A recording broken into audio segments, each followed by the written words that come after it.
Praise the Lord. Hallelujah. තවත් ලස්සන දවසකට අපිට එකතු වෙන්න දුන්න කරුණාව නිසා දෙවියන් වහන්සේට අපි අනේක වාරයක් ස්තුතිවන්ත වෙනවා. අපි දිගටම ඉගෙන ගන්නේ ශුද්ධාත්මයන්න් වහන්සේ යන පාඩම යටතේ අපි කරගෙන ගියේ ශුද්ධාත්මයන්න් වහන්සේගේ දීමනා ගැන. එහෙම නේද? පොඩි මතක් කිරීමක් කරගමු. අපි ඒ දීමනා ඉගෙන ගත්තේ බයිබල් වචනය කාටද මතක මුල් බයිබල් වචනය පළවෙනි කොරින්ති පොතේ 12 වෙනි පරිච්ඡේදයේ පළවෙනි පදේ ඉඳලා දිගටම පල්ලෙහාට කියවනකොට අපි දකිනවා ශුද්ධාත්මයන්න් වහන්සේ විසින් අපිට නොයෙකුත් දීමනා ලැබෙනවා කියලා. ඒ දීමනා ටික අපි ඉගෙන ගන්න ලේසි වෙන්න කොටාෂ 3කට බෙදුවා. right? කොටාෂ 3කට. ඒ තුනෙන් පළවෙනි එක අපි ඉගෙන ගත්තා. කවුද කාටද මතක කියන්න බලන්න? කොටාෂ 3 නම් 3 මතකද?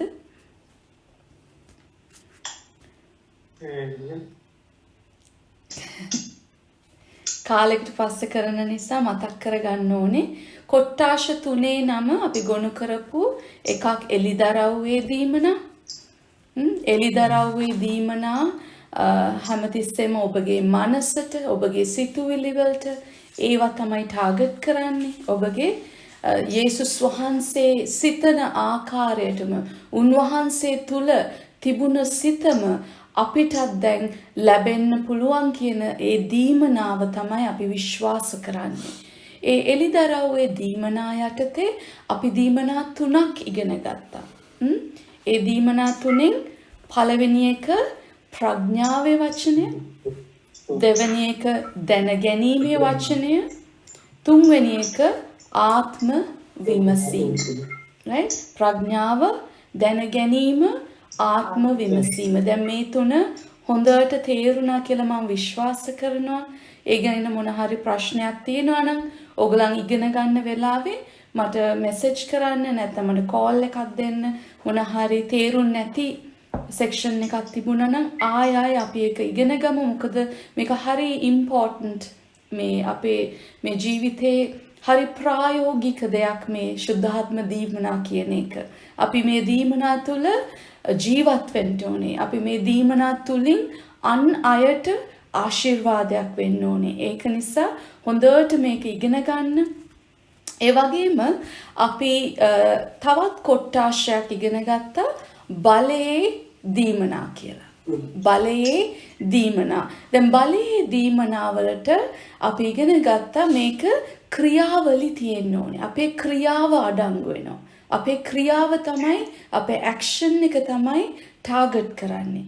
ඒ වගේම යේසුස් ක්‍රිස්තුස් වහන්සේ කරපු ඒ ක්‍රියාවලිය, යේසුස් ක්‍රිස්තුස් වහන්සේ මේ ලෝකේ ජීවත් වෙනකොට උන්වහන්සේ කරපු හාස්කම්, උන්වහන්සේ ජීවත් වුණ ආකාරය, උන්වහන්සේගේ ඒ හැම දෙයක්ම අපිටත් අද ඒ විදියටම ඊටත් වඩා කරන්න පුළුවන් කියලා අපි විශ්වාස කරනවා. කොහොමද අපිට ඒ කරන්න පුළුවන් බලය?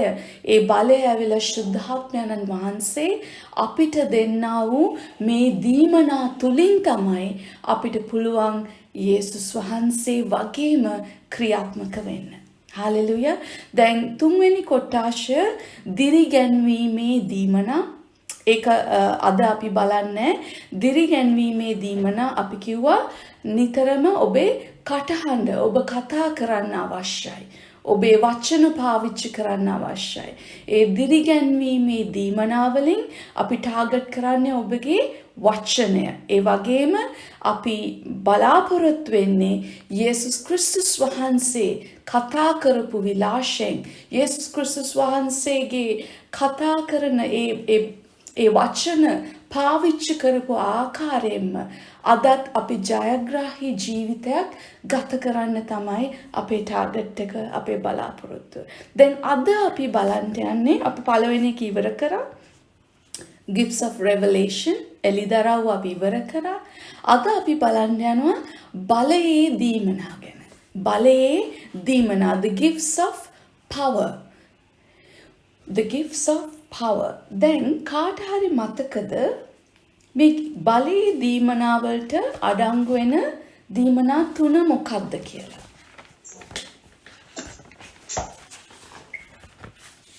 බලයේ දීමනාවලට අඩංගු වන දීමනා තුන මොකක්ද? අපි බලමුද පාස්ටර් පළවෙනි කොරින්ති පොතේ 12 වෙනි පරිච්ඡේදයේ අපි ආයේ ඒක කියවමු. පළවෙනි දීමනාව ඇදහිල්ල නැමැති දීමනාව. ඇදහිල්ල නැමැති දීමනාව. The gift of faith. The gift of faith. දෙවැනි එක සුව කිරීමේ දීමනාව. සුව කිරීමේ දීමනාව. The gifts of healing. The gifts of healing. පළවෙනි එක the gift of faith ඇදහිල්ල කියන දීමනාව. දෙවැනි එක සුව කිරීම. ඒ කියන්නේ gifts of healing. තුන්වෙනි එක ආශ්චර්යමත් ක්‍රියා කිරීමේ නැත්නම් හාස්කම් කිරීමේ දීමනාව. The gift of working miracles. මේ දීමනා තුන ගැන තමයි ගොනු වෙන්නේ the gifts of power කියන එක. බලයේ දීමනා. අපි පළවෙනි කොරින්ති පොතේ 12 වෙනි පරිච්ඡේදයේ පාස්ටර් අපි මං හිතන්නේ 4 වෙනි පදයේ ඉඳලා පල්ලයට පොඩ්ඩක් බලමු. පළවෙනි කොරින්ති 12 වෙනි පරිච්ඡේදයේ 4 වෙනි පදයේ සිට මගේ බයිබලයේ පිටුව 264 අලුත් කිවිසුම 264 එතන කියනවා ඉතින් නානා ප්‍රකාර දීමනා ඇත්තේය නමුත් එක ආත්මයන්න් වහන්සේය නානා ප්‍රකාර සේවය කිරීම ඇත්තේය නමුත් එක ස්වාමින් වහන්සේය නානා ප්‍රකාර සුව කිරීම ඇත්තේය නමුත් සියල්ලන් තුලේ සියල්ල කරවන්නේ එක දෙවියන් වහන්සේය නමුත් ආත්මයන්න් වහන්සේගේ ප්‍රකාශ වීම එකිනෙකාට දී තිබෙන්නේ ප්‍රයෝජනය පිණිසය කෙසේ දෙයක් ආත්මයන් වහන්සේ කරුණ කොටගෙන එක්කෙනෙකුට ප්‍රඥාවේ වචනයද එම ආත්මයන් වහන්සේ කරුණ කොටගෙන තව කෙනෙකුට දැනගැනීමේ වචනයද එම ආත්මයන් වහන්සේ කරුණ කොටගෙන වෙන කෙනෙකුට ඇදහිල්ලද එම ආත්මයන් වහන්සේ තුල තවත් කෙනෙකුට සුව කිරීමේ දීමනාවද තවත් කෙනෙකුට ආශ්චර්යයන් කිරීමද තවත් කෙනෙකුට ධර්ම වාක්‍ය කීමද වෙන කෙනෙකුට ආත්මවල විමසීමද තව කෙනෙකුට නානා ප්‍රකාර භාෂාවන් තව කෙනෙකුට භාෂා තේරුම් කර දීමද දෙන ලද්දේය. නමුත් ඒ එකම වූ ආත්මයන් වහන්සේ Taman කැමති ලෙස එකිනෙකාට වෙන වෙනම බෙදා දෙමින් මේ සියල්ල කරවන සේක. ආමෙන්. දැන් ඔක්කොමලට හොඳට මතකයි කියලා මං හිතනවා. මේක තමයි අපේ ප්‍රධාන බයිබල් පදය. මේක තුලින් අපි චුට්ට ඒක කඩලා ඉගෙන ගන්න ලේසි වෙන්න අපි මෙනෙහි කරමින් යනවා. එතකොට අද අපි බලන්න යන්නේ මේ බලයේ දීමනාවලින් පළවෙනි දීමනාව. ඇදහිල්ලේ දීමනාව. ඇදහිල්ල. දැන් විනාඩියකට ඔබට පුළුවන් නම් ඔබ මට කියන්න ඔබට හරි වැරදි උත්තර නැහැ. ඔබේ මනසට ඔබේ සිතට ඇදහිල්ල කියන්නේ මොකක්ද කියලා මං ඇහුවොත් ඔබට පුළුවන් ද තප්පර ගානකින් මට උත්තරයක් දෙන්න. ඔබට අන්මියුට් කරලා මට උත්තර දෙන්න පුළුවන්. ඔබේ සිතට ඔබේ හදවතට ඇදහිල්ල කියලා මං කිව්වොත් මොකද්ද දැනෙන්නේ? මොකද්ද ඔබේ සිතට ඉස්සෙල්ලාම එන්නේ? අපි පොඩ්ඩක් කතා කරමු. මට ඉස්සෙල්ලාම කියන්න බලමු සිස්ටර් කුමාරි. සිස්ටර් කුමාරිට පුළුවන් ද කතා කරන්න? අවංක සිතින්. Sister Nirosha thank you. අවංක සිතක්. හොඳයි ගොඩක් හොඳයි. සිස්ටර් ඇදහිල්ල කියලා මම විශ්වාස කරන්නේ අපි ඉස්සර හිටියේ වෙන ආගමක අපි උපත්යෙන් ආව වෙන ආගමක එතකොට දෙවියන් වහන්සේගේ කරුණාවෙන් අපිට උන්වහන්සේ එළිදරව් වුණා. එතකොට එළිදරව් වෙලා අපි හිතුවේ මේ ලෝකේ කියන එක කොහෙන් ආවද අපි කොහෙන් ආවද කිසි දෙයක් අපි දැනගෙන හිටියේ නෑ. අපි ගස් වලට ගල් වලට රැඳගෙන හිටපු කට්ටිය. එතකොට එහෙම හිටපු අපිට දෙවියන් වහන්සේගේ කරුණාවෙන් දුන්නා දෙවි කෙනෙක් ඉන්නවයි කියන එක. හරිම ලස්සනයි. මම ඉන්නවයි කියන එක. එතකොට ඒ ඇදහිල්ල අපිට ආවේ දෙවියන් වහන්සේගෙන් තමයි ඒක අපිට ආවේ. නැත්නම් අපි කවදාවත් දැනගන්නේ නැහැ. ඒකට යේසුස් වහන්සේ මේ ලෝකෙට ආපු නිසා තමයි අපිට ඒක දුන්නේ දෙවියන් වහන්සේ. ඉතින් ඇදහිල්ල කියන්නේ අපිට දෙවි කෙනෙක් අපිව මවපු දෙවි කෙනෙක් ඉන්නවා.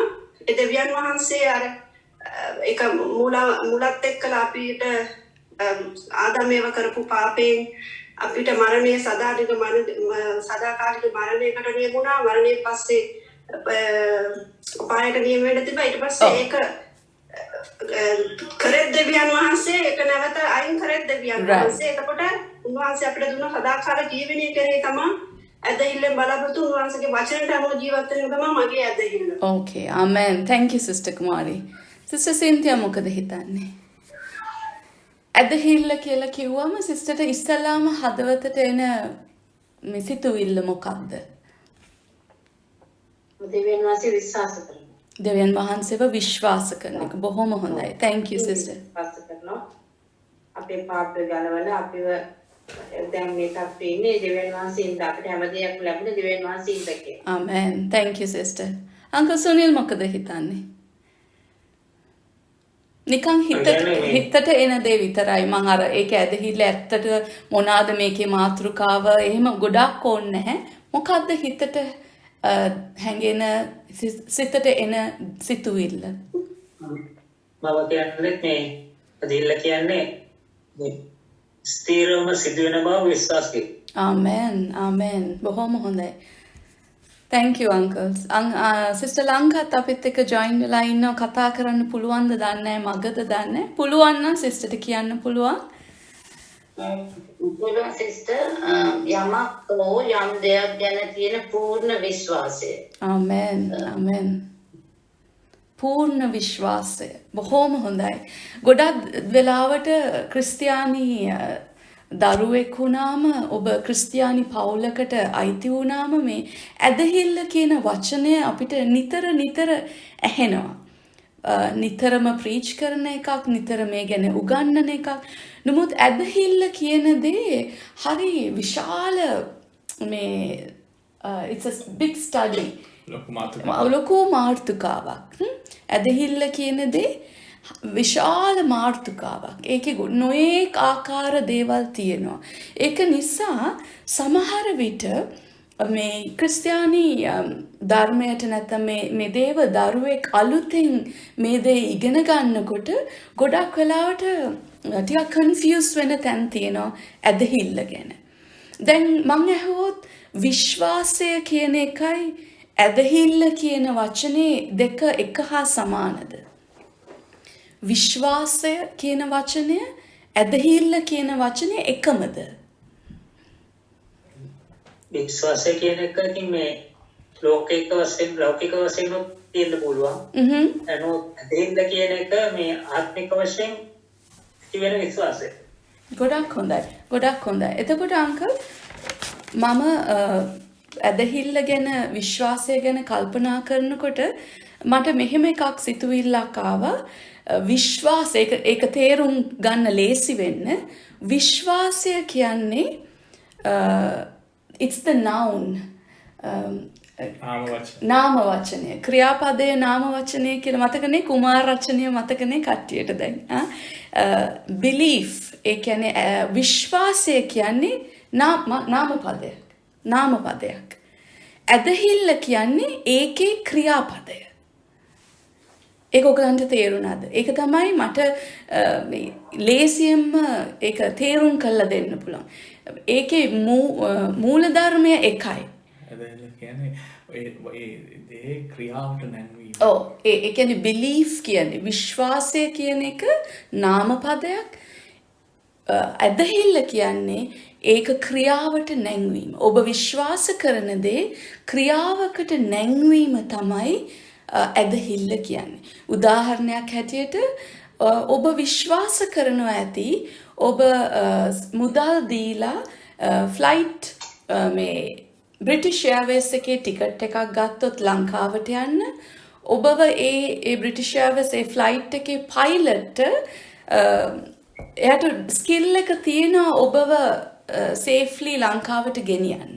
කරදරයක් නැතුව ඒ අහස් යානය ගුවන් යානය ලංකාවට ගෙනියන්න ඔහුට හොඳට ඉගෙනගෙන තියෙනවා. ඔහු ඒකේ උපාධි දරලා තියෙනවා. ඒ හැම දෙයක්ම එයා ඉගෙනගෙන එයා සුදුසුකම් ලබලා තමයි ඔහුට ඒ තැන දීලා තියෙන්නේ පයිලට් කෙනෙක් හැටියට. ඉතින් ඔබ විශ්වාස කරනවා ඔබ ටිකට් එකක් ගන්නකොට ඒ පයිලට් ගැන ඔබට විශ්වාසයක් තියෙනවා. එහෙම නේද? ඔබගේ ඇදහිල්ල හැබැයි ඔබ ක්‍රියාවට නංවන්නේ ඔබ ප්ලේන් එකට නැග්ග මොහොතේ තමයි.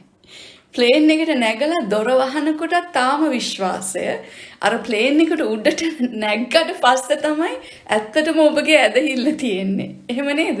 මොකද ආයේ ප්ලේන් එක ලෑන්ඩ් කරනකම් ඔබගේ ජීවිතේ සමහර විට ඔබ හිතන්නේ ඔහුගේ ක්‍රියාව ඔහුගේ අතේ තමයි තියෙන්නේ කියලා. නේ? නමුත් මේක තමයි උදාහරණයක් හැටියට මම ඔයගලන්ට අර කියලා දෙන්න ලේසි වෙන්න. ඇදහිල්ල කියන්නේ විශ්වාසය කියන්නේ ඒකේ පොඩි වෙනසක් තියෙනවා. right? ඒක තමයි පළවෙනි කාරණා. ඒ වගේම ඇදහිල්ලේ the opposite ප්‍රතිවිරුද්ධ වචන. විරුද්ධ පදය. ඔබගේ ඇදහිල්ලේ විරුද්ධ පදය කාටද මට කියන්න පුළුවන්? විශ්වාසය. පාස්ටර් හොරෙන් කියනවා මගේ කනට විතරක් ඇහෙන්න. හිත නැතිකම. ඇදහිල්ල නැතිකම. වෙන වචනයක් එක වචනයක් කියන්න පුළුවන්ද? නොඇදහිල්ල. නොඇදහිල්ල. තව chance එකක් දෙන්න. වෙන කාටද කියන්නේ? ඇදහිල්ලේ විරුද්ධ පදය. අවිශ්වාසය ළඟයි. දැන් බොහොම ළඟයි. තව චුට්ටක්.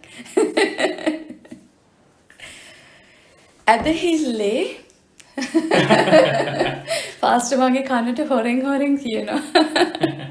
ඇදහිල්ලේ විශ්වාස නැතිකම. විශ්වාස නැති. මට එක වචනයක් ඕනි. කාටද කියන්න බලන්න. මම චොක්ලට් එකක් යවනවා තැපෑලෙන්. හරියට කිව්ව එක්කෙනා. ඇදහිල්ලේ විරුද්ධ පදය මොකක්ද? ඇදහිල්ලේ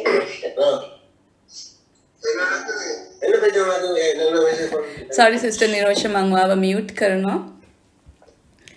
අවිශ්වාසයද සිස්ටර්? අවිශ්වාසයට ගොඩක් කිට්ටුයි. නමුත් මං කියන්නම් ඇදහිල්ලේ විරුද්ධ පදය බය. ඇදහිල්ලේ විරුද්ධ පදය කියන්නේ බිය. ඔබගේ සිතේ එක්ක ඇදහිල්ල තියෙන්න ඕනේ. ඇදහිල්ල නැති තැන බය තියෙනවා. බය නැති කරන්න ඕන තැන ඔබ ගේන්න ඕනේ මොකද්ද? ඇදහිල්ල. ඔබට ඔබගේ ජීවිතේ යම්කිසි දෙයක් ඔබගේ ජීවිතයට එනවා නම් ඔබට බය නංවනවා නම් මොනවාද අපි කරන්නේ? අපි දුවලා ගිහිල්ලා මොනවාද? යාඥා කරන්න පටන් ගන්නවා. යාඥා කරන්න අර බියක් ආපු ගමන් ඉස්සලම අපි මොනවාද කරන්නේ? මේ යාඥාවට අපි යොමු වෙනවා. ඇයි? බයටම යනවා යාඥා කරන්න. අමතක වෙලා හිටපු දෙවියන් වහන්සේව ටක් ගාලා මතක් වෙනවා ඒ වගේ වෙලාවලට නේද? නෑ ඔබ නම් එහෙම නෑ. මම මේ එංගලන්තේ කට්ටිය ගැන නෙමෙයි කිව්වේ. ඇදහිල්ලේ විරුද්ධ පදය බයම මේ චූටි ඒවා නිකන් ඔබට මේ ඇදහිල්ල කියන වචනය තේරුම් ගන්න පුළුවන් විදිය පොඩ්ඩක් තේරුම් කරලා දෙන්න තමයි try එකක් දෙන්නේ. බයිබලේ අපි බලමු ඇදහිල්ල ගැන මොකක්ද කියන්නේ කියලා. බයිබලේ හෙබ්‍රෙව් පොතේ Book of Hebrews 11 වෙනි පරිච්ඡේදයේ Hebrews chapter 11 verse 1 මගේ පිටුව බයිබලය 349 අලුත් කිවිසුම 349 හෙබ්‍රෙව් 11 වෙනි පරිච්ඡේදයේ පළවෙනි පදය ඇදහිල්ල නම් බලාපොරොත්තු වන දේ ගැන සහතිකයක්ය නොදක්නා දේවල් ගැන ඔප්පුවයි. ආමෙන්. ඇදහිල්ල නම් අපි ආයෙ බලමු. ඇදහිල්ල නම් බලාපොරොත්තු වන දේ ගැන ඔබ බලාපොරොත්තු ඒ කියන්නේ ඔබ ගාව තාම නැහැ නේද? ඔබ බලාපොරොත්තුවක් වෙනවා නම් ඔබ බලාපොරොත්තු වෙනවා නම් යම් කිසි දෙයකට ඒ කියන්නේ ඔබට තාම ඒක ලැබිලා නැහැ. ඔබ ගාව ඒ දේ නැහැ. right? අපි ආයෙ බලමු. ඇදහිල්ල නම් ඔබ බලාපොරොත්තු වන දේ ගැන සහතිකයක්ලු. මොකක්ද සහතිකයක් කියන්නේ? සහතිකයක් කියන්නේ සර්ටිෆිකේට් එකක්. සත්‍ය වශයෙන් ඔබ ගාව තියෙනවලු. සහතිකයක් කියන්නේ ඔබට දීලා තියෙන දෙයක්. සහතිකයි. ඔබට ෂුවර්. ඔබ ගාව තියෙනවා. දැන් මෙතන කියනවා දේව වචනේ ඇදහිල්ල කියන්නේ ඔබ යම් කිසි දෙයක් ගැන බලාපොරොත්තු වෙනවද? ඒ බලාපොරොත්තු වන දේ ගැන සහතිකයයි ඒ වගේම නොදක්නා දේවල් ගැන ඔප්පුව. ඔබගේ මේ භෞතික ඇස්වලට නොදකින ඔබ තාම දැකලා නැතුව ඇති. ඔබේ කනට භෞතික කනට තාම ඇසිලා නැතුව ඇති. ඔබගේ මේ අත්වලට තාම ලැබිලා නැතුව ඇති. නමුත් දේව වචනය කියනවා ඔබගේ නොදක්නා දේ ගැන ඔප්පුවක්ලු. ඔප්පුවක්. මම කිව්වොත් මට ලංකාවේ ඉඩමක් තියෙනවා. අක්කර 10ක ඉඩමක් තියෙනවා කියලා මම ඔබට කිව්වොත් ඔබ මාව විශ්වාස කරන්නේ නැහැ. නමුත් මම ඔබට ඔප්පුව පෙන්නුවොත් ඔබ විශ්වාස කරනවා. මං ගාව ඔප්පුවක් තියෙනවා, මට සහතිකයක් තියෙනවා, මට ලංකාවේ ඉඩමක් තියෙනවා කියලා. මට ඉඩම අරගෙන උස්සගෙන ඇවිල්ලා ඔබට දැන් පෙන්වන්න බෑ. නමුත් මම ඔබට පෙන්වන්නේ ඒක මට අයිති කියන සහතිකය. දැන් මට කියන්න ඒ ඉඩම මට අයිතිද නැද්ද? මට අයිති. ඒ ඉඩම මට ඔබට පෙන්වන්න පුළුවන්ද බැරිද? ඔබට තාම පෙන්වන්න බෑ. ඒ ඉඩම ගෙනත් ඔබට පෙන්වන්න බෑ. නමුත් ඒකේ අයිතිවාසිකම මට තියෙනවා. ඒකේ සහතිකකම මට තියෙනවා. ඇයි ඒක තියෙන්නේ? දේව වචනේ කියනවා ඇදහිල්ල කියන්නේ ඔබේ ඇස්වලට ඔබේ බලාපොරොත්තු වෙනදී ඔබට මොකක්ද අවශ්‍ය? ඔබගේ ජීවිතය ඔබට කොතනටද යන්න ඕනි? ඔබගේ බලාපොරොත්තුව මොකක්ද? ඒ බලාපොරොත්තුව දේ ගැන ඔබ යම් කිසි බලාපොරොත්තුවක් තියනවද? ඔබේ පවුල ගැන, ඔබගේ දරුවන් ගැන, ඔබගේ ජීවිතේ, ඔබගේ රැකී රක්ෂාව වෙන්න පුළුවන්, ඔබගේ ශරීරයේ වෙන්න පුළුවන්. ඔබගේ යම් කිසි ඕනම අනාගතේ බලාපොරොත්තුවක් තියනවද? ඒ බලාපොරොත්තුවේ සහතිකය ඔබට ඇදහිල්ලයි. ඔබට ඇදහිල්ල තියෙනවා නම් ඔබගේ ආත්මයේ ස්ථිරව කියනවා දෙවියන් වහන්සේ මට දීලා ඉවරයි. හල්ලෙලූයා, මට ඒක ලැබිලා ඉවරයි. අන්න ඒක තමයි බයිබලයට අනුව, දේව වචනයට අනුව මේක තමයි ඇදහිල්ල කියන්නේ. හල්ලෙලූයා. දැන් මේ ඇදහිල්ලේ එක පියවරවල් තියෙනවා. මම ඔබට මීට කලිනුත් මේක උගන්වලා තියෙනවා. ඇදහිල්ලේ එක පියවරවල් තියෙනවා. අපි දෙවියන් වහන්සේ තුලට ආපු දවසේ චූටි දරුවෙක් හැටියට, දේව දරුවෙක් හැටියට අපිට ඇදහිල්ලක් ලැබුණා. ඔබට මතකද ඒක? අපි චූටි දරුවෙක් හැටියට අපිට ඇදහිල්ලක් ලැබුණා. අපි රෝම පොතේ 10 වෙනි පරිච්ඡේදයේ 9 වෙනි පදයේ ඔබට මතක ඇති අපි ගැලවීම කියන පාඩම ඉගෙන ගන්නකොට අපි ඉගෙන ගත්තා රෝම 10 9 වෙනි පදය.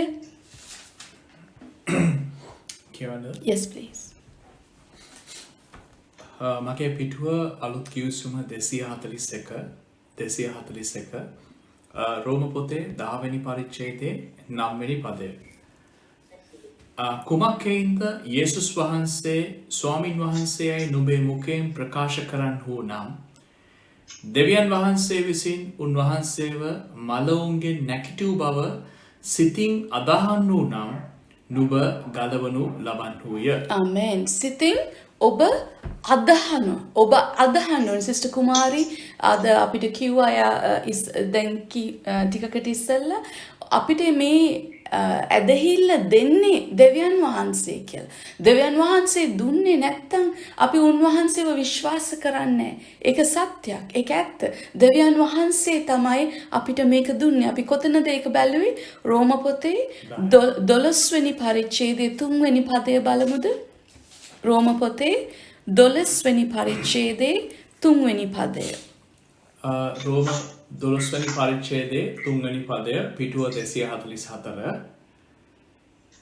නුඹලා එකිනෙකා සුදුසු තරමට වඩා තම තමා ගැන උතුම් කොට නොසිතා දෙවියන් වහන්සේ එකිනෙකාට බෙදා දුන් ඇදහිල්ලේ ප්‍රමාණය ලෙස පමණ දැන සිතන හැටියට මට දෙන ලද අනුග්‍රහයෙන් නුබලා අතරේ එකිනෙකාට කියමි. ආමෙන්. එතන මොනවද කියන්නේ? දෙවියන් වහන්සේ එකිනෙකනාට සුදුසු තරමට වඩා තම තමා ගැන උතුම් කොට නොසිතා. නෑ, the measure of faith. එකිනෙකාට බෙදා දුන් ඇදහිල්ලේ ප්‍රමාණය. බෙදා දුන් ඇදහිල්ලේ ප්‍රමාණයට මතකද මං කිව්වා අපි හැම කෙනාටම ලැබෙන්නේ එකම ප්‍රමාණයක්. අපේ පටන් ගන්න ඒකයි. අපේ ආරම්භය එතනයි. අපිට ලැබෙන්නේ එකම ප්‍රමාණයක්. The measure of faith. The measure කියන්නේ එක definite article එකක්. ඒක වෙනස් වෙන්නේ. එක ටේබල් ස්පූන් නම් ඔයාටත් එක ටේබල් ස්පූන් එකයි මටත් එක ටේබල් ස්පූන් එකයි. අපි දෙන්නට වෙනස් මෙෂර්මන්ට් නෙමෙයි. The measure කියන්නේ එකම ආකාරයට හැම කෙනාටම දෙන එක. ඔන්න දෙවියන් වහන්සේ තුල ලැබෙනා වූ හැම දරුවෙක්ටම දෙවියන් වහන්සේ ඇදහිල්ලක් ලබා දෙනවා. දැන් මේ ඇදහිල්ල ගැන නෙමෙයි අපි කතා කරන්නේ. අපි ගැලවීම ලබන මොහොතේ අපිට දෙවියන් වහන්සේගෙන් ලැබුණ රෝම 12 3වෙනි පරිච්ඡේදයත් අපි අපේ හදවතින් විශ්වාස කරලා අදහලා අපේ මුඛයෙන් ප්‍රකාශ කරන ඇදහිල්ල ගැන නෙමෙයි අද අපි ඉගෙන ගන්නෙ. අපි එතකොට බලමු අපේ ජීවත් වෙන්න අපිට තවත් ඇදහිල්ලක් අවශ්‍යයිනේ. පස්සේ අපි බලමුද දෙවනි කොරින්ති පොතේ දෙවනි කොරින්ති 5වෙනි පරිච්ඡේදයේ 7වෙනි පදය.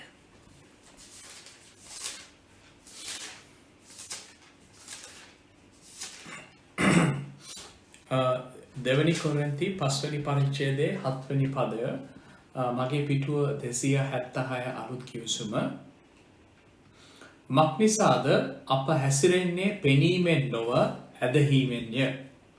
කියන පාස්ටර් මක්නිසාද අප හැසිරෙන්නේ පෙනීමෙන් නොව ඇදහීමෙන්ය. මක්නිසාද අපි හැසිරෙන්නේ අපේ මේ භෞතික ඇස්වලට දකින්න දෙයින් නෙමෙයි අපේ ඇදහිල්ලෙන්ද. ඔබ දෙවියන් වහන්සේ තුලට ආවට පස්සේ ඔබට මේ ඔබගේ පංච ඉන්ද්‍රියෙන් මේ ඔබගේ අවට පරිසරයෙන් ඔබගේ වටා පිටාවෙන් ඔබට එල්ල වෙන පහරවලින් නෙමෙයි ඔබ ජීවත් වෙන්නේ. එකින් එහාට ඔබ ආත්මික ජීවිතයකට ආත්මික තලයකට ඔබගේ ඇස් විවෘත වෙනවා. ඔබගේ ආත්මය විවෘත වෙනවා. අපි මේක ගිය සුමානේ ඉගෙන ගත්තා. right? දැන් මේ ඇදහිල්ලක් නෙමෙයි අපි අද ඉගෙන ගන්න. දැන් මම ඔබට පෙන්නලා දෙන්නේ පියවරෙන් පියවරට අපේ කිතුණු ජීවිතය තුළ ඇදහිල්ලක් අපිට ලැබෙනවා. පියවරෙන් පියවරට. අපි රෝම පොතේ ඉගෙන ගත්තේ ගැලවීමේ ඇදහිල්ල. ගැලවෙනකොට when you are saved, that's called the saving faith. The faith that you receive when you are saved, when you are born again. right? ඒක ගැලවීමේදී ඔබ අලුතෙන් ඉපදෙනකොට ඔබට ලැබෙන faith එක. ඊට පස්සේ ඔබ යේසුස් ක්‍රිස්තුස් වහන්සේගේ වචනය ඉගෙනගෙන ඒ ක්‍රිස්තු ජීවිතය ඒ ක්‍රිස්තියානි ජීවිතය ගැන ගමන් කරනකොට ඔබ ඒ විදියට ඒ බයිබලයේ අනුව ඔබ ජීවත් වෙන්න try කරනකොට ඔබට ඔබගේ ඇදහිල්ල යම්කිසි ප්‍රමාණයකින් වර්ධනය වෙනවා. ඔබ ටිකින් ටික වර්ධනය වෙනවා. ඒ වර්ධනය වෙනකොට ඔබට තවත් ඔබගේ ඇදහිල්ල වැඩි වෙනවා. දැන් මේ ඇදහිල්ලක් නෙමෙයි ඇදහිල්ලේ දීමනාව කියන්නේ. ඇදහිල්ලේ දීමනාව කියන්නේ ඔබට දෙවියන් වහන්සේ විසින් ඔබටම ඔබේ ආත්මයට යම්කිසි අවශ්‍යතාවයක් සපුරන්න ඔබට දෙන දීමනාව. දැන් මේ ඇදහිල්ලට අපි කියන්නේ it's divine. ඒ කියන්නේ ඒක ආත්මිකයි. right? මේ ඇදහිල්ල it's ඒකට කියන්නේ අසාමාන්‍ය ඇදහිල්ලක්. සාමාන්‍ය මනුෂ්‍යයන්ට ඔබ කොච්චර ඉගෙන ගත්තත් ඔබ කොච්චර ක්‍රිස්තියානි ජීවිතයක් තුළ ගත කරත් සමහරට මේ තත්වයට ඔබට එන්න බැරි අවස්ථාවන් තියෙනවා. අන්න ඒ වෙලාවේ දෙවියන් වහන්සේ ඔහුගේ අනුකම්පාවෙන් ඔහු දන්නවා ඔබට අවශ්‍යයි කියලා යම්කිසි අద్භූත බලයක් යම්කිසි ආශ්චර්යමත් බලයක් ඔබට අවශ්‍යයි කියලා. අන්න ඒ අවශ්‍ය වෙන මොහොතේ දෙවියන් වහන්සේ අපිට මේ ඇදහිල්ලේ දීමනාව the gift of faith මේ gift එක මේ ඇදහිල්ලේ දීමනාව හරිම powerful ඒක හරි බලවන්තයි. මේක ගොඩක් වෙලාවට අපිට අපේ මුළු ජීවිතේම තියාගන්න බැරි බලයක්. මේක යම්කිසි ක්‍රියාවක් කරන්න ඕන වෙලාවට යම්කිසි චැලෙන්ජ් එකක් ෆේස් කරනකොට අමුතු බෝල්නස් එකක් දෙවියන් වහන්සේ අපේ ආත්මයට ලබලා දෙනවා. අන්න ඒ දීමනාව තමයි මේ බලයේ ඒ කියන්නේ මේ ඇදහිල්ලේ දීමනාව කියන්නේ. ඒ ඇදහිල්ලේ දීමනාව කියන්නේ දෙවියන් වහන්සේ තුල තිබෙන්නා වූ දීමනාවයි. අපි බලමු බයිබලයේ මේක කොතනද තියෙන්නේ කියලා. මේක හරිම ලස්සන කතාවක්. අපේ පාස්ටර් නිතරම මේක උදාහරණයක් හැටියට ගන්න කතාවක්. මාර්ක් පොතේ 11 වෙනි පරිච්ඡේදයේ පාස්ටර් 21 22 වගේ කියවන්නේ 23 තමයි ඒක තියෙන්නේ. මාර්ක් පොතේ මගේ බයිබලය පිටුව 72 අලුත් කිවිසුම මාර්ක් සුභාරංචියේ 11 වෙනි පරිච්ඡේදයේ 22 වෙනි පදයේ සිට යේසුස් වහන්සේ ඔහුන්ට උත්තර දෙමින් දෙවියන් වහන්සේ කෙරෙහි ඇදහිල්ල ඇතිව සිටපල්ලා. සැබවක් නුඹලාට කියමි කවරෙකු නමුත් මේ කන්දට කතා කොට ඉදිරි මුහුදේ වැටෙන්නේයයි කියා තමාගේ සිතින් සැක නොකොට තමා කියන දේ සිදුවේයයි අදහන්නේ නම් ඒක ඔහුට සිදුවන්නේය. ආමෙන්. එබැවින් නුඹලාට කියමි නුඹලා යාඥා කොට ඉල්ලන මොන දෙයක් වුවත් ඒ සියල්ල නුඹලාට ලැබුණේයයි අදහා පල්ලා. ආමෙන්. ඒවා නුඹලාට ලැබෙන්නේය. ආමෙන්. පස්සේ ඉස්සල්ලාම කියපු පදය කියන්නේ දෙවියන් වහන්සේ කෙරෙහි ඇදහිල්ල ඇතව සිටපල්ලා. right. දැන් මේකේ පොඩි ප්‍රශ්නයක් තියෙනවා. සිංහල පරිවර්තනයේ ඒකේ පොඩි වැරද්දක් කරලා තියෙනවා. ඒකේ ඉංග්‍රීසි එකේ ලස්සනට ලියලා තියෙනවා have the faith of God. have the faith of God. ඒ කියන්නේ දෙවියන් වහන්සේගේ ඇදහිල්ල අපිට තියෙන්න ඕනේ කියලා. have the faith of God. ඒකට කියන්නේ the God kind of faith. The God kind of faith. දැන් සිංහලෙන් එක පරිවර්තනය කරලා තියෙන්නේ දෙවියන් වහන්සේ කෙරෙහි ඇදහිල්ල ඇති කරගන්න කියලා. අන්න එතන පොඩි වැරද්දක් තියෙනවා. උන්වහන්සේ කෙරෙහි නෙමෙයි. උන්වහන්සේගේ ඇදහිල්ල. උන්වහන්සේ තුල තිබෙනා වූ ඇදහිල්ලම ඔබටයි මටයි තියෙන්න ඕනේ. දැන් ඔබ දන්නවා ඔබට මේ ලෝකේ ජීවත් වෙන දරුවෙක්ට ඇදහිල්ල නැතුව ඇති. ඇදහිල්ල නැතුව ගොඩක් අය ජීවත් වෙනවා. ඒ වගේම යේසුස් වහන්සේ තුලට යේසුස් වහන්සේගේ වචනය පිළිගත් දරුවෙක් යේසුස් වහන්සේ තුලට ඇදහිල්ලක් ඇතුව එනවා. ඒක ඔන්න දෙවනි පියවර. ඊට පස්සේ ඒ දරුවා බයිබලයේ දේව වචනේ ඉගෙන ගමින් වර්ධනය වෙලා ඔහුගේ ඇදහිල්ලේ මට්ටම වැඩි කරගන්නවා. ඔහු පියවරෙන් පියවරට ඔහුගේ ජීවන රටාව දේව වචනයට අනුව ජීවත් වෙමින් ඔහුගේ ඇදහිල්ල වැඩි කරගන්නවා. දැන් මෙතනින් එහාට දේව සේවයට යන දරුවෝ දේව සේවයට දෙවියන් වහන්සේ කැඳවාගත් දරුවෝ ඇදහිල්ලේ උච්චතම මට්ටමට යනවා. ඔවුන් ඇදහිල්ල කියන දේ ජීවත් වෙනවා. ඇදහිල්ලෙන්ම ජීවත් වෙනවා. ඔවුන් යම්කිසි ප්‍රශ්නයකට මුහුණ දෙනකොට ඔවුන්ට ගැටලු මතුවෙනකොට ඔවුන්ගේ ජීවිතයේ හැම දෙයක්ම ඔවුන් ඉස්සලම යන්නේ ෆේත් එකෙන්. ඔහු ජීවත් වෙන හැම මොහොතක්ම ඔවුන් ජීවත් වෙන්නේ ෆේත් එකකින්, ඇදහිල්ලෙන්. අන්න ඒක කිතුණු දරුවෙක්ට තියෙන්න පුළුවන් උච්චතම ඇදහිල්ල. දැන් මේ දෙවියන් වහන්සේගේ ඇදහිල්ල කියන්නේ ඊටත් එහායින් බලවන්ත වූ ඇදහිල්ලක්. දැන් අද අපි මේ කතා කරන ඉගෙන ගන්න මේ දීමනාව කියන්නේ දෙවියන් වහන්සේ විසින් අදහන දරුවෙක්ට, ඒ කියන්නේ human දරුවෙක්ට, I always forget the මනුෂ්‍යෙක්ට දෙවියන් වහන්සේ තුල ක්‍රියා කරන්නා වූ ඒ ඇදහිල්ල ඔහු ඒකෙන් එක ස්වල්පයක් දෙනවා මේ දරුවට. ඒ වෙලාවට ඔහුට මොනවාද මුහුණ දෙන්න තියෙන්නේ? ඔහුට මොනවාද ඔහුට එරෙහිව, ඔබට එරෙහිව යම්කිසි බලවේගයක් එනවද? ඔබගේ ජීවිතේ ඔබට කරන්න තියෙන යම්කිසි ක්‍රියාවක් තියෙනවද? ඔබේ සාමාන්‍ය ජීවිතේට ඔබට මේ බලයේ දීමනාව, ඒ කියන්නේ මේ ඇදහිල්ලේ දීමනාව අවශ්‍ය නැතුව ඇති. මේ තරම් බලවන්ත දීමනාවක් ඔබට සමහර විට අවශ්‍ය නැතුව ඇති.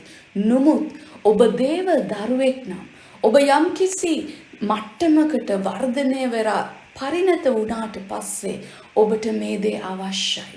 ඔබ දේව දාසයෙක් නම්, ඔබ පාස්ටර් කෙනෙක් නම්, ඔබ ප්‍රොෆෙට් කෙනෙක් නම්, ඔබ දේව සේවයට ගොඩාක් ලැබී දේව සේවය ගැන ගොඩාක් කරන මිනිසෙක් නම් ඔබට මේ දීමනාව අත්‍යවශ්‍යයි. මොකද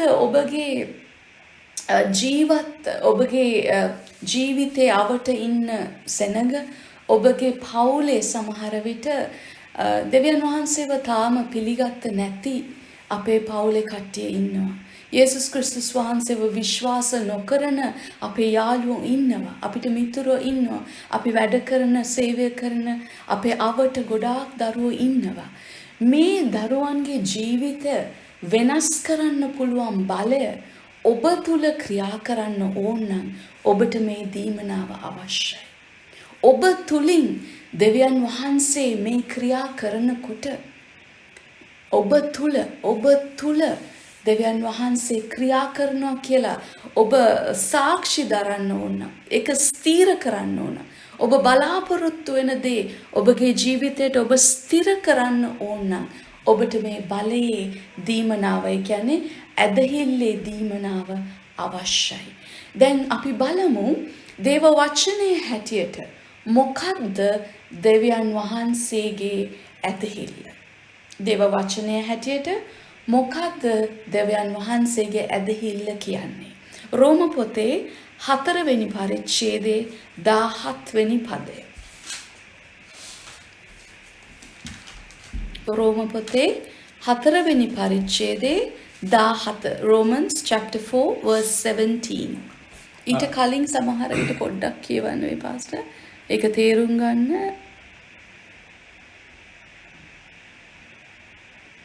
maybe 16 ඉඳලා රෝම පොතේ 4 වෙනි පරිච්ඡේදයේ 16 වෙනි පදයේ සිට මගේ පිටුව බයිබලයේ අලුත් කිවිසුම 233 ඒ ස්ථානයේ කියනවා මේ නිසා අනුග්‍රහය ප්‍රකාරයට සිද්ධ වන පිණිස එය ඇදහිල්ලෙන් වේ කුමටද පොරොන්දුව මුළු වංශයට ස්ථිර වන පිණිසය. එනම් විවස්ථාවේ වූ වංශයක් පමණක් නොව ආබ්‍රහම්ගේ ඇදහිල්ලෙන් වූ වංශයක්ය.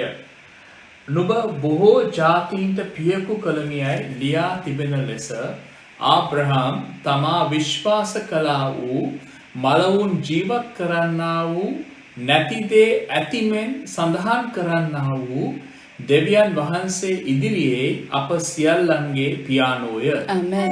ඒ 17 වෙනි පදය ආයි පොඩ්ඩක් කියවන්න පාස්ටර්. නුඹ බොහෝ ජාතීන්ට පියකු කළමියයි ලියා තිබෙන ලෙස ආබ්‍රහම් තමා විශ්වාස කළා වූ මලවුන් ජීවත් කරන්නා වූ එකින් එකට ගමු පාස්ටර්. ආබ්‍රහම් තමා විශ්වාස කළා වූ මලවුන් ජීවත් කරන්නා වූ මලවුන්, ඔන්න හොඳට අහගන්න. මලවුන් ජීවත් කරන්නා වූ ඇති දේමෙන් සඳහන් කරන්නා වූ නැති දේ ඇති දේමෙන් සඳහන් කරන්නා වූ දෙවියන් වහන්සේ ඉදිරියෙහි අප සියල්ලන්ගේ පියාණෝය. ආමෙන්. දෙවියන් වහන්සේගේ ඇදහිල්ල කියන්නේ මොකක්ද දැන්? නැති දේ ඇති කරන්නා වූ මලදේ නැවත ජීවනයට ගෙනන්නා වූ ඇදහිල්ල තමයි දෙවියන් වහන්සේ තුල තියෙන්නේ. දෙවියන් වහන්සේ ඉදිරියේ ඒක හොඳට මේ පදය ඔබ හොඳට මෙනෙහි කරන්න ඕනේ. මේ ලෙසන් එක ඉවර වෙලත් මේ මුළු සුමානෙම ඔබට පුළුවන් නම් ඔබ මේ පදය නැවත මෙනෙහි කරන්න. දෙවියන් වහන්සේගේ what is the faith of God? දෙවියන් වහන්සේගේ තියෙන මේ ඇදහිල්ල මොකද්ද? මනුෂ්‍යයාට පුළුවන්ද මෙවන් බලවත් ඇදහිල්ලක් ඇති කරගන්න? මනුෂ්‍ය ස්වභාවයට අද පුළුවන්ද දේව ස්වභාවය තුල තියෙනා වූ මේ දීමනාව මේ ඇදහිල්ල අපිට පුළුවන්ද? ඔබට විශ්වාසයක් තියනවද ඔබ තුල දෙවියන් වහන්සේට මේ දීමනාව ක්‍රියාත්මක කරන්න පුළුවන් කියලා? ඔබ මේ දේ හොඳට මෙනෙහි කරන්න. දෙවියන් වහන්සේගේ ඇදහිල්ල නම් මං ඉංග්‍රීසි වලින් කියන්නම්. Before him who he believed, even God, who quickens the dead and calls those things which be not as though they were. He calls forth. ඒ කියන්නේ ඔහු ප්‍රකාශ කරනවා. දෙවියන් වහන්සේ ප්‍රකාශ කරලා කැඳවනවලු. He calls forth. කැඳවනවලු මල දෙයක් නැවත ජීවනයට කැඳවනවලු. නැති දෙයක් ඇති දෙයක් හැටියට ප්‍රකාශ කරනවලු. ඔබට මතක ඇති දෙවියන් වහන්සේ උත්පත්ති පොතේ පළවෙනි පරිච්ඡේදයේ මේ මුළු ලෝකෙම මවපු හැටි. එතන කතා කරා තුන්වෙනි පදේ ඝන අන්ධකාරය තිබුණා කියලා. පොළොවට ඝන අන්ධකාරයක් තිබුණා කියලා. ඒ ඝන අන්ධකාරය දිහා බලලා දෙවියන් වහන්සේ අන්ධකාරය ගැන කතා කරේ නැහැ. දෙවියන් වහන්සේ ප්‍රකාශ කරා එළිය වේවා කියලා. උන්වහන්සේ ප්‍රකාශ කරපු සැනින් ඒ අන්ධකාරය තුලින් තමයි ආලෝකය මතුනේ. පිටින් අන්ධකාරයක් ආලෝකයක් ඇවිල්ලා එතන ඇති වුණේ. ඒ අන්ධකාරය තුල තමයි ආලෝකය එළියට ගත්ත දෙවියන් වහන්සේ. නැති දෙයක් ඇති කරන්න පුළුවන් දෙවියන් වහන්සේගේ ඇදහිල්ලට. යම්කිසි මැරිලා තියෙන දෙයක් නැවත ජීවනයට ගේන්න පුළුවන් දෙවියන් වහන්සේට. අපි බයිබලයේ උදාහරණයක් ගත්තොත් යේසුස් ක්‍රිස්තුස් වහන්සේ මේක ඔබ ලියා ගන්න කොතනද තියන්නේ කියලා යොහාන් පොතේ 11 වෙනි පරිච්ඡේදයේ 38 වගේ ඒ පද ටිකක් කියවලා බලනකොට ඒ ලස්සන කතාවක් තියෙනවා. ලාසරස් කියන යේසුස් වහන්සේගේ මිත්‍රෙක් නැති වුණා, මැරුණා. උන්වහන්සේ යේසුස් ක්‍රිස්තුස් වහන්සේ ඒ ගුහාව තුල තැන්පත් කරලා තිබුණු ලාසරස්ගේ දේහයට කතා කරලා ඒ ගල අයින් කරන්න කියලා ගෝලයන්ට කිව්වා ඒ ගල අයින් කරන්න කියලා. ඒ ගල අයින් කරලා ඒ දවස් ගාණක් මැරිලා හිටපු ඒ දේහයට උන්වහන්සේ ප්‍රකාශ කරනවා. මොකක්ද උන්වහන්සේ කරේ? මල දෙයක් නැවත ජීවනයට කැඳෙවුවා. නැති දේ, මල දේ, මැරුණ දෙයක් ඔබගේ ජීවිතේ, මගේ ජීවිතේ මොකක්ද මැරිලා තියෙන්නේ අද? ඔබගේ මොනවාද නැති වෙලා තියෙන්නේ? ඔබට මොකක්ද අඩු වෙලා තියෙන්නේ? ඔබට දෙවියන් වහන්සේ කියනවා මේ දීමනාව මම ඔබගේ ආත්මයට දීලා තියෙන්නේ. ඔබ පාවිච්චි කරන්න. ඔබට ක්‍රියා කරන්න තියෙනවා. ඔබට ක්‍රියාවක් කරන්න තියෙනවා. මතකද the gifts of power, ඒ කියන්නේ බලයේ දීමනා ඔබට ඇක්ෂන් තියෙන්න ඕනේ. ඔබ ක්‍රියාත්මක වෙන්න ඕනේ. ඔබ ක්‍රියා කරන්න ඕනේ. ඔබ ක්‍රියා කරනකම් මේ දේ නිෂ්ඵලයි ඔබගේ ආත්මය තුල. ක්‍රියා විරහිතව ලස්සන්ට තැම්පත් වෙලා ඇතුළාන්තයේ ඔයාගේ තියෙනවා. කිසිම බලයක් පේන්නේ, කිසිම සාක්ෂියක් ඔබ දරන්නේ නැහැ. නමුත් ඔබටයි මටයි අද මේ දේ උගන්වන්නේ අදින් පස්සේ අපේ ජීවිතයේ දෙවියන් වහන්සේ වෙනස් කරන්නට යන නිසා. හලෙලුයා. ඔබගේ මගේ මාත් ඇතුළුව පාස්ටත් ඇතුළුව අපි හැම කෙනාගේම ජීවිත වෙනස් කරන්න පුළුවන් දීමනාවක් දෙවියන් වහන්සේගේ ප්‍රේමය තුළින් ඔබටයි මටයි දීලා තියෙනවා. ඒ වගේම තවත් උදාහරණයක් ඔබ බැලුවොත් මතෙව් පොතේ 14 වෙනි පරිච්ඡේදයේ තියෙනවා පේතෘස් වතුර මත ඇවිද්ද කතාව. පේතෘස් වතුර මත ඇවිද්ද කතාව ඔබට මතක ඇති. මතෙව් පොතේ 14 වෙනි පරිච්ඡේදයේ 22 වගේ තියෙනවා. දැන් මේකේ බලවේගය කියන්නේ ස්වභාව ධර්මයට ඔබගේ වටේ තියෙන මේ ස්වභාව ධර්මයට විරුද්ධව ඒ ස්වභාව ධර්මයට යම් යම් බලවේග තියෙනවා. උදාහරණයක් හැටියට ගුරුත්වාකර්ෂණ බලය තියෙනවා. ඒ ගුරුත්වාකර්ෂණ බලය තියෙනවා. ඒ වගේම වතුර කියන්නේ දියරයක්. දියරයක් උඩ දියරයක් මතු පිට මිනිහෙක්ට සාමාන්‍යයෙන් ඇවිදින්න බෑ. ඒක ස්වභාවික. දියරයක් මත මිනිහෙක්ට ඇවිදින්න බෑ. නමුත් මේ ආත්මික දීමනාව තුලින් ඒ යේසුස් වහන්සේගේ පේතෘස් කියන ගෝලයට ඇදහිල්ල පාවිච්චි කරලා ඔහුට පුළුවන් වුණා ඒ ස්වභාව ධර්මයේ තියෙන නීතියට ඔබට ගිහිල්ලා ඒ නීතියට උඩින් ඒ නීතියට විරුද්ධව ක්‍රියා කරලා ඔහුට දෙවියන් වහන්සේට මහිමය ගෙන දෙන්න පුළුවන් වුණා. දෙවියන් වහන්සේගේ මේ දීමනාවේ විශේෂ කාරණාව ඇවිල්ලා ඔබ සාමාන්‍ය නීති රීති තියෙනවා නම් මේ භෞතික ලෝකේ ඔබ අසාමාන්‍ය විදියට ඒ භෞතික දෙයින් ජය ගන්නට යනවා. අසාමාන්‍ය විදියට ඒ කියන්නේ දෙවියන් වහන්සේගේ බලය පුදුම විදියට ඔබගේ ජීවිතේ ක්‍රියාත්මක යන. ඔබට ගුරුත්වාකර්ෂණ බලයෙන් ඉම්පැක්ට් එකක් එන්නේ නැහැ. ඔබට යම්කිසි බලවේගයක් මේ ලෝකේ වැඩ කරනවා නම් ඊට විරුද්ධව ඔබට නැගිටින්න බලය දෙවියන් වහන්සේ ලබා දීලා තියෙනවා. ඔබ හිතන්න ඔබගේ ජීවිතේ ඕනම ස්ටෝම් එකක් ඕනම සුලි සුළඟක් ඔබට විරුද්ධව යම්කිසි කුණාටුවක් අද නැගිටලා තියෙනවා නම් ඔබට අමාරුයි කියලා ඔබ හිතනවා නම් මට බැහැ ස්වාමිනී මෙච්චර ඇදහිල්ලක් මංගාව නැහැ කියලා ඔබ හිතනවා නම් ඔබ යාඥා කරන්න. අද ඔබට දෙවියන් වහන්සේ කියලා තියෙනවා ඔබගේ ඇතුළාන්තයට ඔබගේ ආත්මයට මම පතිත කරලා ඉවරයි මේ දීමනාව. මම දීලා ඉවරයි. ඔබට තියෙන්නේ පාවිච්චි කරන්න. කොහොමද? ඇදහිල්ලෙන් ඔබ ක්‍රියාවට නංවන්න ඕනේ. ඔබ ක්‍රියා කරන්න ඕනේ.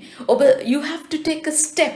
You have to take a step forward. You have to act on your faith. You have to act. මෙන්න මේක ඔබ මේ ඇදහිල්ලේ දීමනාව ඔබට තියෙනකොට ඔබ සැක කරන්නේ නැතුව දෙවියන් වහන්සේව විශ්වාස කරනවා.